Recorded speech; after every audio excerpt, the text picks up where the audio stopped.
پہلے یہ لے لیتے ہیں، بہن نے فرمایا کہ 2 سال تک منگنی چلی اور پھر کوئی ایک صاحب تھے، ان کے کوئی پیر و مرشد صاحب وغیرہ ہوں گے، انہوں نے کہا کہ یہ رشتہ آگے چل کے اچھا نہیں ہوگا، تو ایک شخص کے کہنے پہ انہوں نے وہ رشتہ ختم کر دیا. کیا حکم شرع ہوگا؟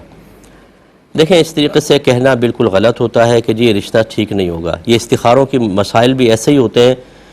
میں اسی لیے استخاروں کو منع کرتا ہوں. اگر کوئی مجھ سے پوچھتا ہے کہ جی مفتی صاحب رشتے کے لیے استخارہ کر لیں، تو میں منع کرتا ہوں. منع کرنے کی وجہ ہے، اگرچہ یہ نبی کریم صلی اللہ علیہ وسلم سے ثابت ہے، سرکار نے اجازت مرحمت فرمائی، لیکن فرق یہ ہے کہ وہ صحابہ کرام تھے، ہم عام لوگ ہیں. ان کے خواب شیطانی ایرر سے پاک و صاف تھے، اللہ نے ان کو محفوظ رکھا تھا. انہیں جو خواب نظر آتے تھے وہ یقیناً من جانب اللہ ہوں گے. ہمیں جو نظر آتے ہیں اس میں نفس و شیطان کا دخل، اس میں طبعی تقاضوں کا دخل، یہ کبھی کتے پیچھے بھاگ رہے ہیں، کبھی آسمان سے نیچے گر رہے ہیں، کبھی کیچڑ کے اندر گرے پڑے ہوئے ہیں، اس طرح کے ہمیں خواب نظر آتے ہیں.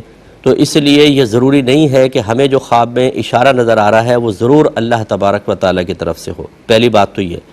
دوسری بات یہ ہے کہ اگر فرض کرنے چلے اللہ کی طرف سے بھی ہے، تو پھر ایمان کی مضبوطی ہونی چاہیے کہ جب آپ نے یہ استخارہ کیا، اور استخارہ کا مطلب اللہ تعالیٰ سے مشورہ کرنا ہے، تو پھر آپ ایسا کیوں کرتے ہیں کہ رشتہ ہو رہا ہے، آپ کو اچھا لگا، آپ نے کہا نہیں استخارہ کرو، لو سب کہہ ہی رہے ہیں، استخارہ کیا اس میں نہ آ گیا، پھر فون کرتے ہیں کہ مفتی صاحب استخارے میں نہ آ گیا، رشتہ بہت اچھا ہے، اگر ہم اس کے خلاف چلے جائیں تو کوئی مسئلہ تو نہیں ہوگا. تو بھئی پھر آپ نے استخارہ کیا کیوں تھا؟ آپ تو کہہ رہے ہیں یہ اللہ کا مشورہ ہے. جب اللہ کا مشورہ ہے، اللہ کا مشورہ ہے، تو پھر آپ کیوں اس کو اللہ کے مشورے کو ٹال رہے ہیں؟ اچھا، پھر یہ بھی ایمان کی کمزوری کہ اگر چلیں آپ نے کہا جی اللہ کا مشورہ ہے، ہم اس کے مطابق کر لیتے ہیں. ہاں آگے آپ نے رشتہ کر لیا، 4 دن بعد طلاق ہو گئی، آپ اللہ سے بدظن ہو جاتے ہیں کہ اللہ تعالیٰ تو نے کیسا اشارہ کیا تو 4 دن میں طلاق ہو گئی. اب آپ کو کیا پتہ ہے کہ جو ہاں کا اشارہ تھا یہ اللہ تبارک و تعالیٰ کی طرف سے جو اشارہ تھا یہ آپ کے حق میں بہتری تھی، اور یہ رشتہ ٹوٹنا ہی بہتر تھا. قسمت میں تھا، ٹوٹ گیا، بہت اچھا. لیکن یہ چیزیں نہیں ہوتی، پھر کلمات کفر زبان سے نکلتے ہیں، اللہ کی بارگاہ میں شکوہ شکایت کرتے ہیں. تو اس طریقے سے ہم مشورہ دیتے ہیں کہ آپ مشورہ کریں اور تدبیر اختیار کریں، یہ استخارے وغیرہ نہ کریں. اب جیسے یہ ہے، اب انہیں کیسے پتہ چل گیا کہ مستقبل کے اندر یہ رشتہ اچھا نہیں ہوگا، رشتہ توڑوا دیا کسی کا. ان سے اسی ٹائم پوچھتے ہیں نا کہ بتاؤ میری جیب میں کیا استخارہ کر کے بتائیے، آپ بتائیں میں کیا کھا کر آیا ہوں. 2 منٹ کے اندر پتہ چل جائے گا. جن کو یہ پتہ ہے کہ 10 سال بعد یہ رشتہ کتنا خراب ہوگا یا 2 سال بعد کتنا خراب ہوگا، وہ یہ تو کم از کم بتا سکتے ہیں کہ تمہیں بھی کیا کھا کر آئے ہو. اس طرح اندازوں سے رشتے خراب کروانا کسی کے، یہ بالکل غلط ہوتا ہے. بہرحال ہم اس کی بالکل تائید نہیں کریں گے.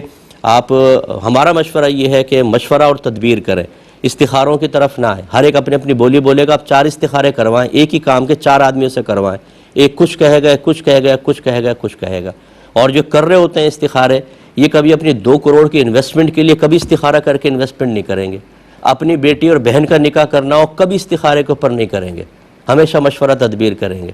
یہ بات میری بری تو بہت لگے گی سب کو، کیونکہ یہ دوسروں کے بچوں کی زندگیاں خراب کر رہے ہیں، دوسروں کے رشتے توڑوا رہے ہیں، دوسروں کے بارے میں بدگمانیاں پیدا کر رہے ہیں. اپنے لیے وہی تدبیر اور مشاورت چل رہی ہے. اس لیے ہم تو وہ بات کہیں گے جو اپنے لیے پسند کرتے ہیں وہ آپ کے لیے کریں گے. ہمارا یہ آج مسلمان کا ظرف اتنا مضبوط نہیں رہا، نہ اعتقاد اتنا مضبوط ہے کہ وہ استخارے پہ کیے گئے فیصلے پہ پھر اللہ کی رضا پر راضی بھی رہے اور صحیح بھی آ جائے. اس لیے ہمارا مشورہ مانیں تو ایسے ہی کریں جیسے ہم نے آپ کو عرض کیا. اور جس نے یہ کیا ہے اس نے بالکل غلط کیا، خواہ مخواہ رشتہ توڑوا دیا اور وہ گناہگار ہوگا.